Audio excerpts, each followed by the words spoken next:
Hi, my name is Kristy Snedden, and I'm a poet, a brain spotting therapist, and brain spotting consultant, and the founding editor of Bone to Brain Journal.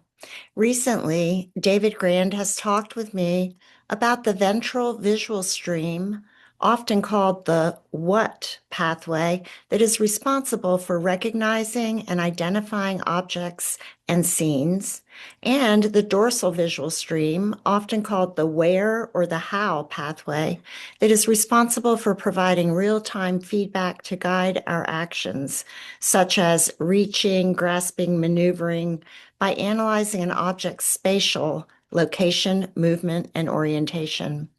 I wonder how these pathways contribute to our creativity.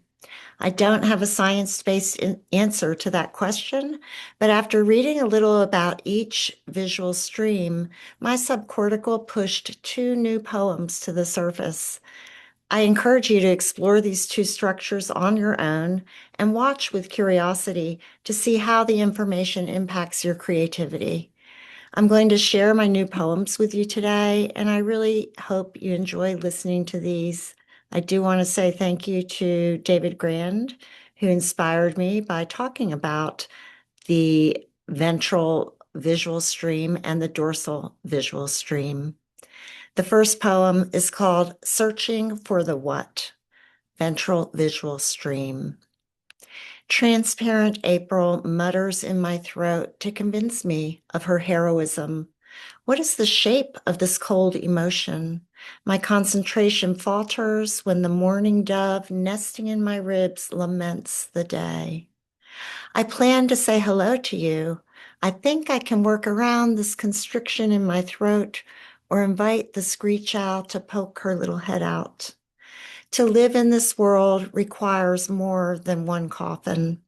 The short-faced bear lumbers up and down my spine, a durable carnivore I turn to when I smell musk and pine.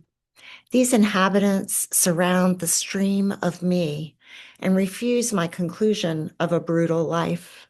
Still, some days I turn to face the rapture with defiance. When I open my mouth, the marsh hurtles in where it juts against my throat with the stem of a swamp rose. There is a green light sparkling up and to the right that extends a twisted moss sarong, a cloth I wrap around the cold when the undertaker whispers my name. And now the earthworms wiggle and press my toes into this rich, dark dirt, into this vast terrain, into this planet we call Earth. The second poem came a few days after the first one. It is called Looking for the Where, the How, the Dorsal Visual Stream. I keep grasping for you, even though I know how hard it is to catch a hologram. I wonder how much of this life I'm manifesting. I never could say goodbye to the lake my father left when I was a kid. After he died, my daughter and her husband settled there and now their family. It takes a while to manifest a lake. I keep grasping for you, even though I know I'm looking for the owl and the skink. I wonder how much of this life I'm manifesting. I remember the stars stretched out on the deck, the sound of the loons. All my life I chased the northern lights. Now the blue grosbeak outside my window.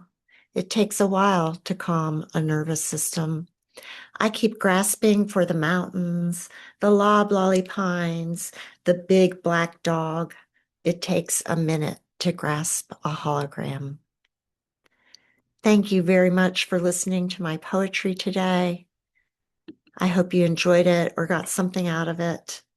And I also hope you'll submit to Bone to Brain in any of our categories: poetry, prose, fiction, creative nonfiction, art, photography, every kind of art is welcome. And of course, performance art. Thanks again for listening.